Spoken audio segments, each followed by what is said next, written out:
Wij moeten zien dat we de allerbeste advocaat naar voren toveren kennen die op dit dossier als een pitbull in vers biedt.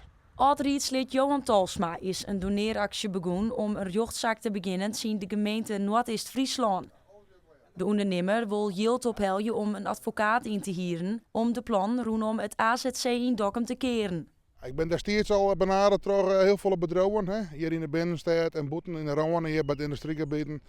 Inwoners hier in de weken, zowel in het Terpen als hier bij de Wettertoerbuurt.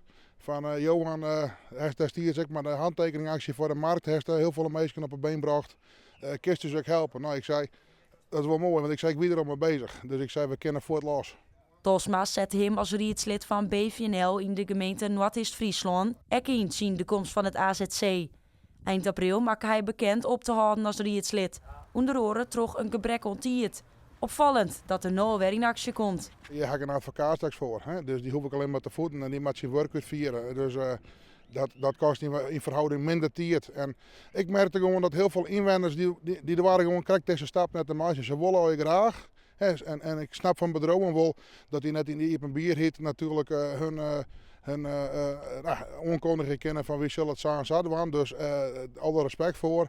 Nou, en het kan mij al in de schelen. Als mijn bedrijf wil of net meer werk oplevert. Ik doe het gewoon puur voor uw inwoners en voor uw benen.